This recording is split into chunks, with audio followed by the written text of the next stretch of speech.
मेरे खिलाफ ये 4 दिन मुंह न धोए, देखे कोई ना इनको। आज करीमें बंद हो जाए, बड़ियों बड़ियों के भेद खुल जाए इधर। आज बड़ियों बड़ियों को मेकअप ने छुपा रखा है, लेकिन कुर्बान जाऊं वो थे जिन्हें देख के देखने वाले कहा करते थे। मेरी अम्मा आयशा फरमाती हैं वो मिस्र की औरतें जिन्होंने हजरत यूसुफ को देख के उंगलियां काटी हजरत।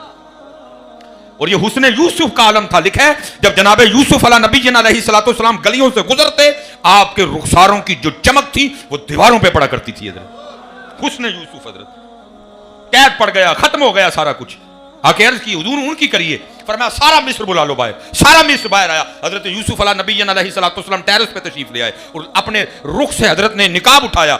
ये लिखा है हुस्ने यूसुफ में महवियत का आलम था। ये हुस्ने यूसुफ की चाशनी थी कि मियां मोहम्मद बख्श फरमाते 3 महीने रज्जी खलकत वेख यूसुफ किन आनी जिना मोहम्मद अरबी डिठा रज्जे दो ही जानी। ये हुस्ने यूसुफ को 3 महीने मिस्र वालियां भूखे नहीं लगी है। ये हैं अल्लाह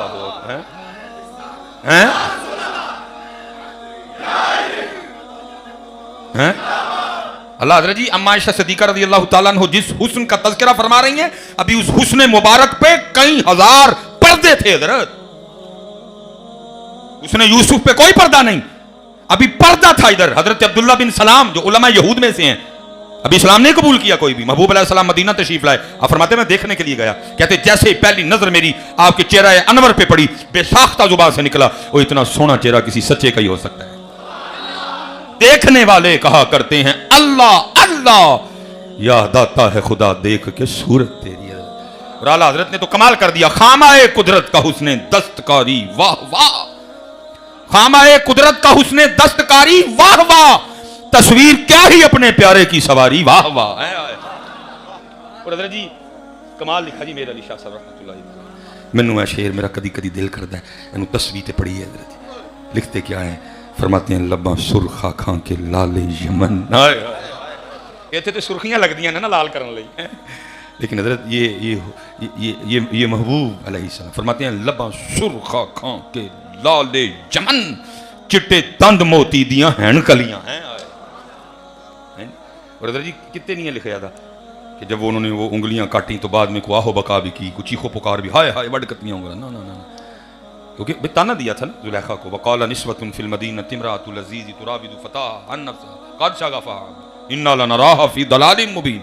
ताना देता उन्होंने, अच्छा फिर कल मेरे घर महफल है, तुम सब ने आना है, और महफल का लुबे लबाब ये होगा तुम्हें सेब दूंगी, छुरियां दूंगी, और काटना तुमने तब है जब हजरत यूसुफ अलैहिस्सलाम तशरीफ लाएं और अपने रुख से निकाब उठाएं, फिर सेब कटेंगे।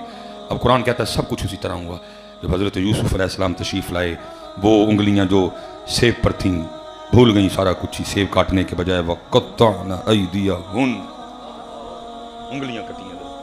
उंगलियां काट के वो ये नहीं कहती हाय हाय उंगलियां वट बैठियां, बल्कि अगू कहने वकुलना हाशा लिल्लाहि मा हाज़ा बशरा, ये तो कोई इंसान है ही मा हाज़ा बशर इन हाज़ा इल्ला मलकुन करीम, ये तो को अल्लाह का इज्जत वाला फरिश्ता है। अम्मा आयशा फरमाती हैं वो औरतें जिन्होंने हजरत यूसुफ को देख के उंगलियां काटी, अगर मेरा महबूब देख लेती तो अपने दिल काट लेती हैं। और फिर लिखा किसी शायर ने, कमाल कहते हैं ऐ जुलेखा इनको निस्बत अपने यूसुफ से न दे, ऐ जुलेखा इनको निस्बत अपने यूसुफ से न दे, इन पे सर करते हैं दाएम और उन पे उंगलियां, वहां देख के कटी भी तो उंगलियां, ऐथे बगैर वेखिया इल्मुद्दीन ने सिर दे चढ़िया, इत्थे बगैर वेखिया इल्मुद्दीन ने सिर दे चढ़िया, इधर बगैर देखे ही मुमताज कादरी ने सर पेश कर दिया। ना पुत्र खूब अपनी बीबियों से मोहब्बत नहीं पुत्र, चेहरा उन्हें दा बनाना जड़ा उन्होंने पसंद है, नहीं पुत्र इन्हें जो भी हैं कि उन्होंने मुकाबले, हाँ वो है हमारा मकसद बेटा, हम उनके गुलाम हैं, हम उनके नौकर हैं। सोना मेरे बच्चे जितने सारे सोना करके मैं अपना हक अदा, फिर भी मैं जदू आवांगा मैं तुहानू कहंदे ही रहना, भावें तुसीं गुस्सा पे करो, लेकिन पुत्र कल खुदा ना करे कल तुम में से कोई शख्स एक भी बंदा इस हालत में नबी अलैहिस्सलाम की बारगाह में उसको जाना पड़े कि चेहरे पे दाढ़ी शरीफ ना हो, लेकिन फिर तुसीं कहना यार ताहिर साहब ठीक ही कहंदे, तुसीं फिर कहना डॉक्टर साहब ठीक ही कहंदे, फिर तुसीं कहना हज़रत साहब ठीक, कुरान कह रहा है जी, मैं अपने पास से नहीं कह रहा। क्यों हज़रत साहब सूरह फज्र कुरान कह रहा है, फिर उस दिन तुसीं की कहना है, अल्लाह ना करे आप में से एक भी हो फिर कुरान कह रहा है, फिर उस दिन क्या कहना है, यकूलु या लैतनी क़द्दमतु ली हयाती, काश मैं मन नहीं दी पर मैंने कर लिया, लेकिन तब वक्त गुजर गया। कुरान कह रहा है, अपने आप तो नहीं दस अहमद, कुरान कह रहा है जिसने नहीं ना मानी, फिर कुरान कहता है फिर उस दिन बंदे क्या कहेंगे, यकूलु या लैतनी क़द्दमतु ली हयाती। और हजरत इसको और आसान करके बयान किया मौलाना रूम रहमतुल्लाहि तआला ने, कमाल की था जी आपने। अब फरमाते कोई बादशाह था और अपने ना शाही बागीचे में बैठा था, ठंडी ठंडी हवा चल रही थी, सारी कमीना हजर खिदमत थी, इधर सामने नवाओ शाम के मेवे भी पड़े हुए थे, गुफ्तगू भी हो रही थी, मौसम भी इंजॉय किया जा रहा था, साथ नेमतें भी। वो बादशाह को ना दूर एक बाबा जाता दिखाई दिया, तो बाबा देख के ना बादशाह को शरारत सूझी, वो अपनी काबीना को कहता है, ओए आज तेनों बाबे का शुगल ना मखामा। अब कौन था हजरत जो उसकी हाँ में हाँ ना मिला था? सब ने कहा जी जी जी जी। पीछे खड़े सिपाही ने कहा जाओ जो बाबा जा रहा है उसको बुला के ला। बाबा आ गया। मौलाना रूम फरमाते हैं बादशाह ने अपनी जेब से ना सुर्ख रंग का रुमाल निकाला और बाबे को पकड़ा के कहा, बाबा जी मुझ समेत सबको देखें, जितनी मेरी काबीना बैठी है, जो सबसे ज़्यादा बेवकूफ़ नज़र आता है ना, रुमाल उसकी गोद में रख दें। वो बाबा को मेरे यार नहीं, बाबा के एम ही बाल चिटे कर ले, नहीं, उस बाबे ने किसी बाबे के पास बैठ के बाल सफ़ेद किए थे, और जिस बाबे को किसी बाबे ने बाबा बनाया हो ना, वो बाबा भी फिर बाबा ही होता है जी। बाबे ने बादशाह समेत सबको देखा, रुमाल अपनी जेब में डाला और वापस चला गया। बादशाह हैरान रह गया, उसने कहा है भाई मैंने इसका शुगर लगाना था, ये तो मेरा ही लगा गया। अब बात आगे बढ़ ही नहीं सकी, ख़त्म कर दी उसने। अब उसको तो था ये किसी की गोद में रुमाल रखेगा, फिर अब बादशाह बात आगे चलाएगा, बात ही नहीं आगे चली। लेकिन मौलाना रूम फरमाते हैं कुछ दिन गुजरे और बादशाह को किसी ना समझ में आने वाली बीमारी ने पकड़ दिया। बड़ा इलाज हुआ, जब बीमारी नहीं समझ आई तो फिर इलाज क्या होना था। बहरहाल तबीब कोशिश करते रहे, लेकिन बादशाह रोज़ करीबुल मर्ग, रोज़ करीबुल मर्ग, मौत के करीब जाता गया वो, और आखिर बिल्कुल कमज़ोर हो गया। तबीबों ने दवाइयाँ बंद कर दी और उन्होंने कहा भाई हमारा तजुर्बा कह रहा है कि बादशाह बड़ा भी ना तो 3 दिन देखेगा, चौथा नहीं। ठीक है जी। अब फैसला ये हुआ भाई दिन जो 3 रह गए हैं, तो फिर इस तरह करो, एक दिन रियाया की और बादशाह की एक आखिरी मुलाकात करवा दो। बादशाह के लिए एक पलंग बनवाया गया, उसको पलंग पे लेटाया गया और इस तरह का रास्ता बनाया गया, एक एक बंदा आता जाता, बादशाह से मिलता जाता और जाता। अब उन्हीं में ना रुमाल वाला बाबा भी आ गया। अब क्योंकि एक मुलाकात एक थी, दूसरा बादशाह था बीमार, उसको बाबा नहीं था याद कोई। बाबे ने आके अस्सलाम वालेकुम कहा, बादशाह ने वालेकुम अस्सलाम कहा। बाबा कहता है बादशाह सलामत, बड़ा शोर डाल रखा है, किधर की तैयारियाँ हैं? बादशाह रो पड़ा। उसने कहा बाबा जी बस एक सफ़र पे जाने लगा। तब बड़ा रोना आता है बंदे को, मेरी गड्डी, मेरा कार, मेरी बुढ़ी, मेरे बच्चे, मेरे बैंक विच पैसे, मेरियां पैलियां, मेरियां ज़मीनां, लेकिन तब वो कुछ नहीं सकता। अल्लाह हज़रत जी ये भी हमारा अपना कसूर है, उन्होंने मना किया था बंदे रहना ज़रूर, दिल ना लाई, तंग होएगा, साढ़े को लाना ही साढ़े नाल ही लाई। मैं हजरत वो बरतानिया था ना, हर बंदा मुझे पूछे हजरत कितने दिन क़याम है? मैं लै मेरा क़याम याद ही, अपना नहीं याद किसी ने। मेरे भी सारे पता है कि वापस जाना है, अपने नहीं किसी ने पता, अपना भुले पे हैं सारे।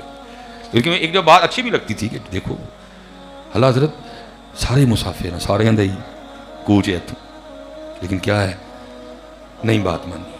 उन्होंने मना किया था बंदे ये जो ज़मीन है ना, ये तेरे पैर के नीचे है, इसको पाँव के नीचे ही रखना, कहीं ज़मीनों को उठा के दिल में ना ले आना, तंग होना तू। असी गल नहीं मनी, ज़मीनें उठाई, पैलियाँ उठाई, उठा के दिल में रख ली। फिर नुकसान क्या हुआ, फिर इन्होंने ज़मीनां ते पैलियां ने मेरा कख भी नहीं रहने दिता।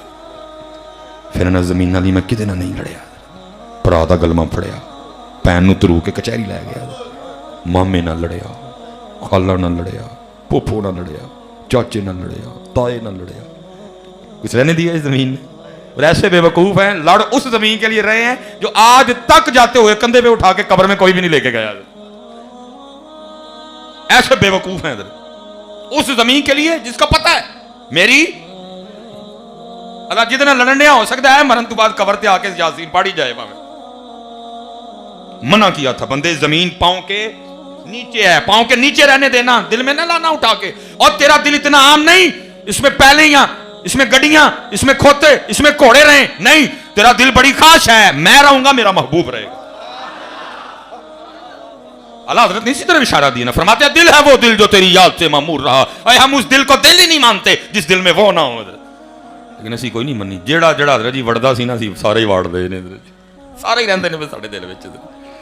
लेकिन जिन्होंने रहना था वो कोई भी नहीं है। हमने बात नहीं मानी। पुत्र हाथ जोड़ के जे पैर दे थले वे पुत्र थले ही रखो, दिल से न ले आओ चुक के। तुम मकान में रहो, मकान को क्यों दिल में रख रहे हैं? इस पर बड़ी तफसीलन गुफ्तगू हो सकती है, लेकिन क्योंकि सुबह वर्किंग डे भी है तो मैं ज़्यादा इम्तिहान है आपका नहीं, बड़ी तफसीली गुफ्तगू हो सकती है। तो मैं पुत्र सब तो पहले अपने घरों से क्या, मेरा जो सियालकोट में अपना घर है ना, अब तो छोड़ चुका हूँ, छोटी मेरी बहन रहती है उसमें। जब मुझे उर्दू पढ़नी आई ना तो मेरे घर के बाहर एक प्लेट लगी होती थी जिस पर लिखा होता था चौधरी इल्मदीन, मेरे दादा अबू का नाम था, फोत हो गए।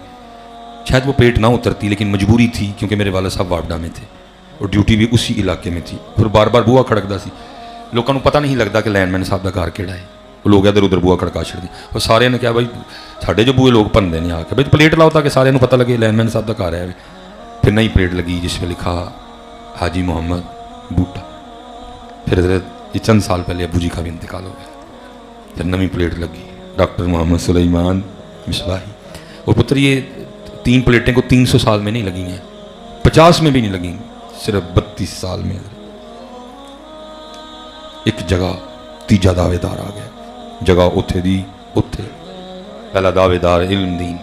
मैं क्योंकि बेटा यकीनी तौर पे आपको नहीं कहूँगा क्योंकि इल्मदीन को कब्र में मैंने नहीं रखा था, कुछ लेके गए नहीं लेके गए मैं नहीं कह सकूँगा, मैं खुद बच्चा था भी छोटा सा। लेकिन हज़रत जी मोहम्मद बूटा साहब के लिए मैं पूरे यकीन से आपको कहूँगा क्योंकि मेरे वालिद हैं, मैंने खुद उनको कब्र में रखा था, कुछ भी नहीं लेके गए, बल्कि उन्होंने एक अंगूठी पहनी होती थी, हमने वो भी उतार ली, कुछ भी नहीं लेके। फिर तीसरी बारी आई डॉक्टर सुलेमान, मैं लेटिया था उसे कार में, अपने दिल च ख्याल आया मैं मौलवी सुलेमान की तमाशा लगा है। एक जगह 32 साल तीजा दावेदार आ गया। पहला दावेदार इल्मदीन खाली, दूजा दावेदार मोहम्मद बूटा खाली, तीजा दावेदार सुलेमान। ते जाना तुम ही खाली है। जो कोई कह भी देंगे ना मेरे नाल ए भेजियो, बाद वाले ने जान देना, बाद वाले एडे जालिम ने हजरत, मैंने इनको उंगलियां काट काट के अंगूठियां उतारते देखा है, इतने जालिम है बाद वाले हजरत। मेरे सामने कहीं फीमेल डेथ हुई, जिसम फूल गया हजरत, हाथ च अंगूठियां सन हजरत, मेरे सामने कई बार, अल्लाह रहम करे, इतने जालिम है, उंगलां वड कत्तियां हजरत, इन्होंने अंगूठियां ला के छड़ियां हजरत, कुछ नहीं जाने देंगे ये हजरत। मैं अपने पीर अंकल गया, मैंने सारी बात अर्ज की, मैं हजरत मेरा की, मुस्कुरा के फरमान लगे मौलवी सुलेमान असल गल पुत्र है वे, ये वो बाग है जिसके हजारों माली थे, बड़ा बड़ा बाग है, सारे माली बैठे हैं पुत्र, जितनी देर चाहेगा माली को ड्यूटी करवाएगा, जो चाहेगा ड्यूटी खत्म होगी। और हजरत ऐसे हम बेवकूफ हैं, ये भी नहीं पता कि ड्यूटी हो सकता है मेरी कल ही खत्म हो जाए। ये ईद, ये 27वीं, ये मेरे प्रोग्राम में है, जो असल प्रोग्राम उसमें तो पता नहीं इस बार मेरी 27वीं है कि नहीं है, उसमें पता नहीं इस दफा मेरा रमजान है कि नहीं है, उसमें पता नहीं इस दफा मेरी ईद है कि नहीं है। ये मेरा प्रोग्राम है कि इरादा रखता हूं कि इस बार कर्म हो तो चलो हज की सादत मिले, पता नहीं उसे की प्रोग्राम है। फरमाने लगे ये वो बाग है जिसके हजारों माली थे, सिकंदर जब इस दुनिया से गया दोनों हाथ खाली। माली मन जाओगे तो पुत्र चंगे रहोगे, नहीं मनोगे तो आप ही तंग होंगे। बाकी मालिक हो ही है, ओदी अता नाल मालिक महबूब ही ने। असी माली हैं पुत्र जी, माली मान लवोगे सौखे रहोगे, नहीं मनोगे तो होना तो कख भी नहीं है। इन्होंने लोगों को नहीं कहना कि मैं माली हाँ, अंदरों माली। सोना पुत्र अपना अपना वक्त गुजारिए तो चलिए। अब वो बादशाह था भी बड़ा कुछ उसके पास, रो पड़ा, कहने लगा बाबा जी सफ़र की तैयारी है। बाबा बोला, उसने कहा बादशाह आगे तो तू सफ़र पे जाता है तो पता लगता है, सामान्य सफ़र होता है, तेरा प्रोटोकॉल होता है, आज कुछ भी नहीं, कैसा सफ़र है ये। बादशाह और रोया। उसने कहा बाबा जी है सफ़र ही, लेकिन आज सफ़र और है, और फिर उधर ये वाला सामान नहीं जाना, उस सफ़र का सामान भी और है। बाबा फिर बोला, उसने कहा बादशाह तू खुद ही कह रहा है कि सफ़र ही है, सामान भी है उस सफ़र का, तो वो नहीं फिर जमा किया, वो किधर है। बादशाह और रोया। उसने कहा बाबा जी यही तो गलती हो गई, मैं सारी ज़िंदगी वही सामान इकट्ठा करता रहा जो इस सफ़र वाला है, जो सामान उस सफ़र पे लेके जाना है वो तो मुझसे इकट्ठा ही नहीं हुआ कोई। बाबे ने वो सुर्ख रुमाल निकाला और बादशाह को दिखा के याद करवा के कहा बादशाह याद है ये वही सुर्ख रुमाल है जो एक दिन तूने मुझे दे के कहा था जो सबसे ज़्यादा बेवकूफ़ नज़र आता है रुमाल उसकी गोद में रखो। उस दिन तो ये रुमाल मैं अपनी जेब में डाल के चला गया, लेकिन ले आज बादशाह रुमाल तेरी गोद में रख रहा हूँ क्योंकि सबसे बड़ा बेवकूफ़ तू ही है।